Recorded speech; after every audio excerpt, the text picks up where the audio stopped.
Hi అందరికీ నమస్కారం అండి. ఈరోజు ఏంటంటే ఎలక్ట్రికల్ సర్క్యూట్స్ నుంచి బేసిక్ కాన్సెప్ట్ మీద కొన్ని క్వశ్చన్స్ అనేవి డిస్కస్ చేద్దాం. సో ఈ క్వశ్చన్స్ అనేటివి మీరు రాసే డిఫరెంట్ ఎగ్జామ్స్కి బాగా యూజ్ అవుతాయి. లైక్ ఆర్ఆర్బీ కానీ, ఎస్ఎస్సి జూనియర్ ఇంజనీర్ కానీ, సో అదేవిధంగా స్టేట్ లెవెల్లో జరిగే కొన్ని ఏఈ ఎగ్జామ్స్ అలాంటి వాటికి బాగా యూజ్ అవుతాయి. So okay, so first question చూద్దాం. The equivalent resistance of 4 resistors joined in parallel is 20 ohms. The current flowing through them are 0.6, 0.3, 0.2 and 0.1 amp. The lowest value of resistor is off అన్నాడు. So ఇక్కడ చూడండి, the equivalent resistance of 4 resistors joined in parallel అన్నాడు. So కాబట్టి ఈ క్వశ్చన్కి మనం ఏం చేస్తారంటే ఫస్ట్ సర్క్యూట్ అనేది డ్రా చేసుకుందాం. సో 4 resistors అన్నాడు, ప్యారలల్ అన్నాడు. So 1, second one, third one, so 4 resistors అన్నమాట ప్యారలల్గా కనెక్ట్ చేసాం. అయితే వీటికి ఈక్వివాలెంట్ రెసిస్టెన్స్ ఎంత ఇచ్చాడు అంటే 20 ohms. అయితే ఇందులో ఫ్లో కరెంట్ ఇచ్చాడు. ఈ యొక్క కరెంట్ వాల్యూస్ ఎంత అంటే ఇదేమో 0.6, ఇదేమో 0.3, 0.2, ఇందులో ఫ్లో కరెంట్ 0.1. సో ఇక్కడ ఏంటంటే ఈ టోటల్ కరెంట్ ఏమవుతుందంటే ఇప్పుడు మనకు, సో ఇక్కడ చూడండి టోటల్ కరెంట్ ఎంత అంటే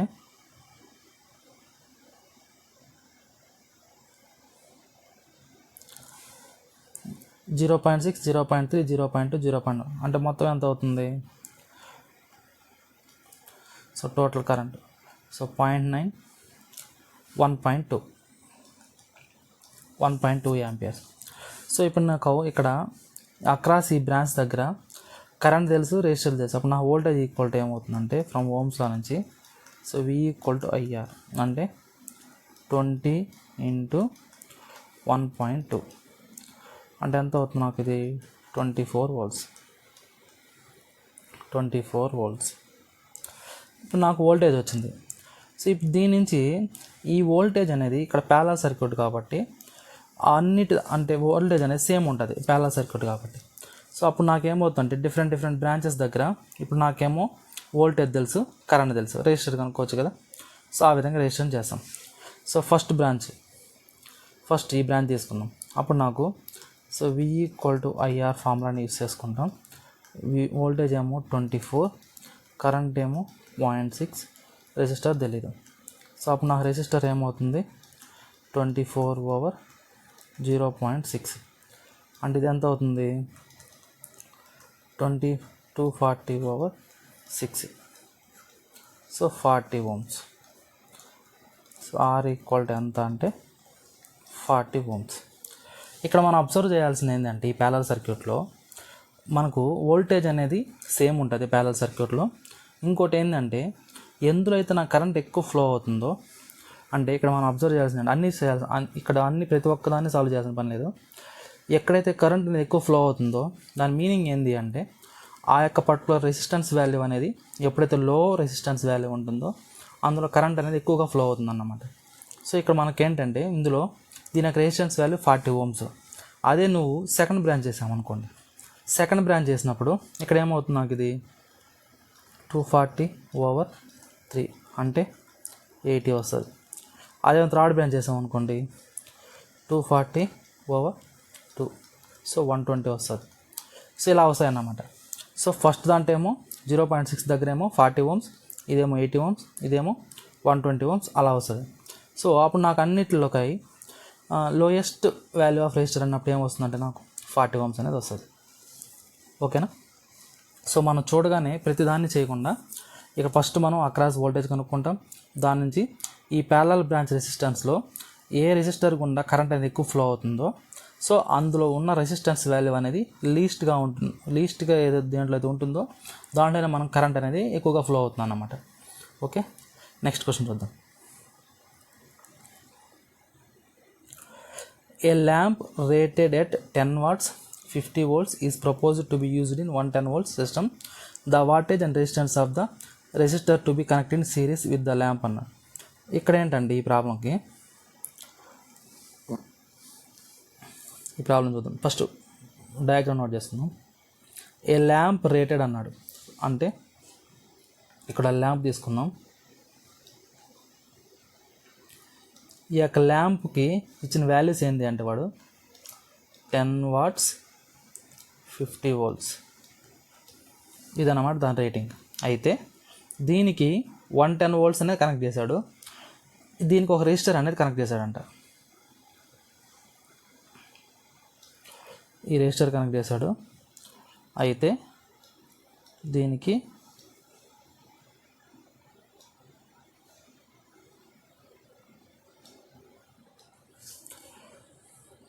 ఇక్కడ వేరే దగ్గర తీసుకున్నాం.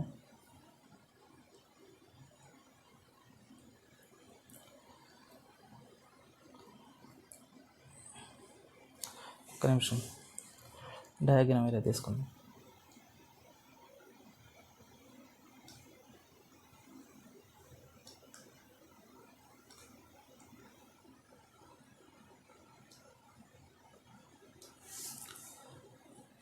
సో ఇక్కడ ఏంటంటే 110 వోల్ట్స్, రెసిస్టర్ వాల్యూ తెలియదు కాబట్టి R అనుకున్నాం.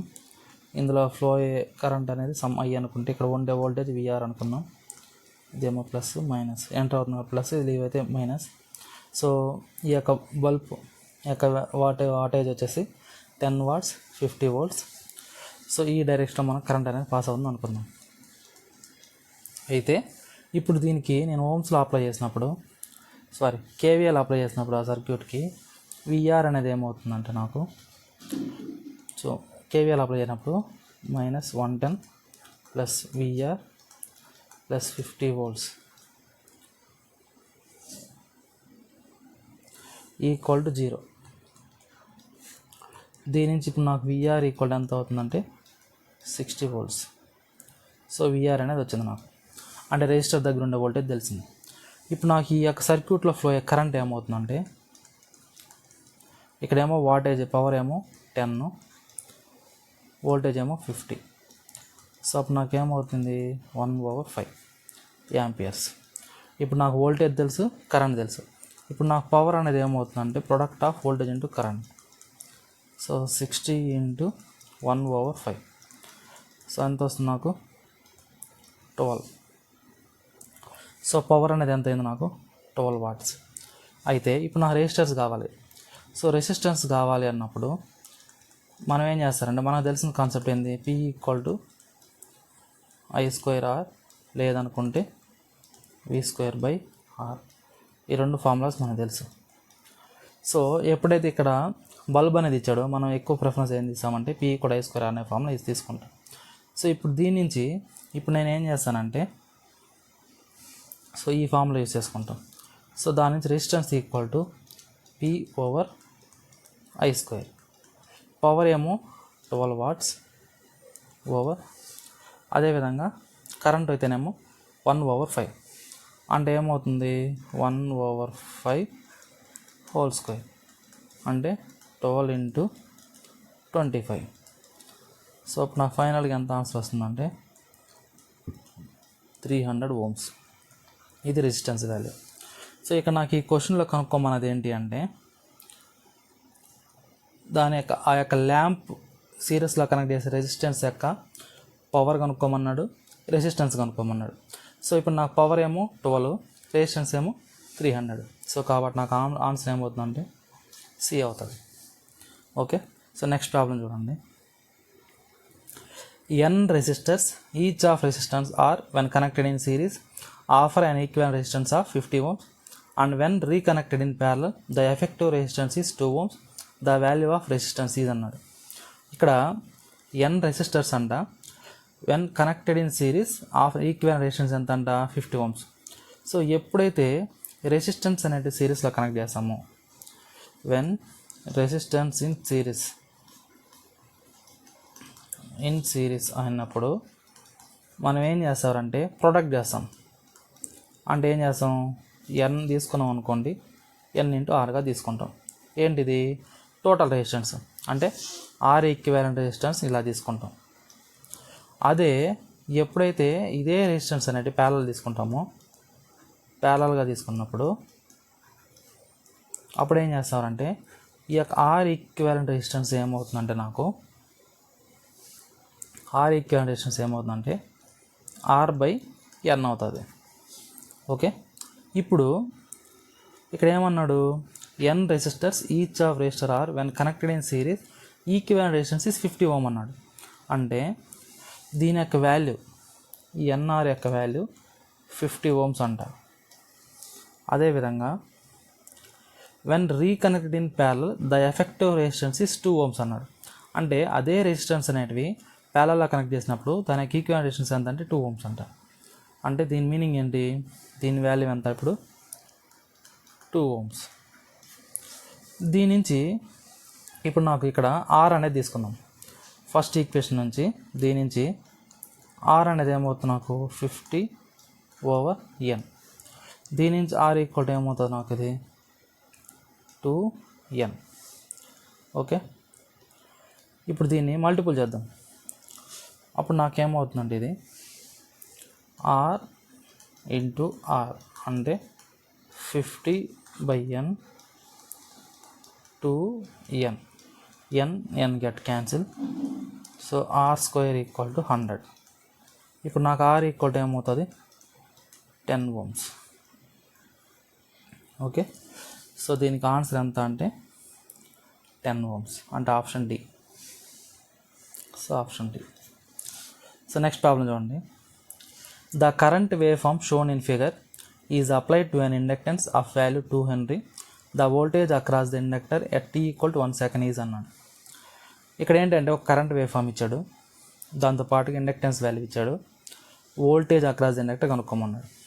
సో జనరల్గా మనకి వోల్టేజ్ అక్రాస్ ఇండక్టర్ ఫార్ములా ఏంది, v equal to L into di/dt. అయితే t ఈక్వల్ టు 1 సెకండ్ అని ఇచ్చాడు. ఇక్కడ నాకు ఇండక్టెన్స్ వాల్యూ తెలుసు, వోల్టేజ్ తెలియదు, di/dt కనుక్కోవాలి. ఇక్కడ నాకు di/dt కనుక్కోవాలన్నప్పుడు ఇక్కడ ఇది ఒక స్లోప్ ఉంది. ఈ స్లోప్ ఉన్నప్పుడు దీని నుంచి మనం ఇప్పుడు జనరల్గా మనకు ఒక స్లోప్ ఉన్నప్పుడు మ్యాథమెటికల్గా ఏం రాసుకుంటాం మనం, y equal to mx plus cగా తీసుకుంటాం. సో ఫస్ట్ మెయిన్ కన్సిడర్ చేసేది ఏంటంటే y ఈక్వల్ టు mx అనుకుందాం. అంటే ఇక్కడ y యాక్సిస్లో కరెంట్ ఇచ్చాడు, అదేవిధంగా x యాక్సిస్లో t ఇచ్చాడు. కాబట్టి దీని నుంచి current I of t equal to m into t. ఈ m స్లోప్ అంటే ఏంటి అంటే the change in y axis with respect to change in x axis. Change in y axis అన్నప్పుడు 10 - 0 ఓవర్ 2 - 0. అప్పుడు నా స్లోప్ ఈక్వల్ ఎంత వస్తుందంటే 5. స్లోప్ వాల్యూ తెలిసింది. దీని నుంచి ఇప్పుడు నా కరెంట్ ఏమొస్తుంది, so current I of t equal to 5t. ఇప్పుడు నాకు వోల్టేజ్ అక్రాస్ ఇండక్టర్ అన్నప్పుడు v equal to L into di/dt. ఈ యొక్క ఈక్వేషన్ నేను డిఫరెన్షియేషన్ చేసినప్పుడు అప్పుడు నాకేమవుతుంది దీని value, so v equal to L value ఎంత వచ్చింది 2 హెన్రీ ఇచ్చాడు. So inductance value 2 henry. అదేవిధంగా di/dt అన్నప్పుడు ఓన్లీ 5 వస్తుంది నాకు. సో అప్పుడు నాకేమొస్తుంది ఇక్కడ 10 వోల్ట్స్. సో ద వోల్టేజ్ వచ్చేసి ఎంత అంటే 10 వోల్ట్స్. సో దీనికి ఆన్సర్ ఎంత అంటే సి. సో నెక్స్ట్ ప్రాబ్లం చూడండి. The voltage and current wave forms for an element are shown in figure.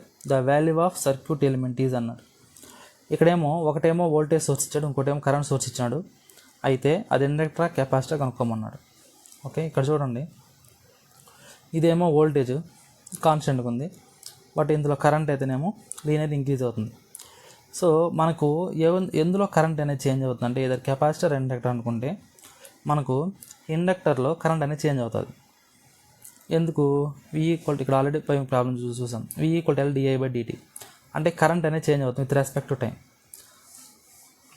అదే వోల్టేజ్ అనేది కాన్స్టెంట్గా ఉంటుంది. సో ఇక్కడ ఏంటంటే దీని నుంచి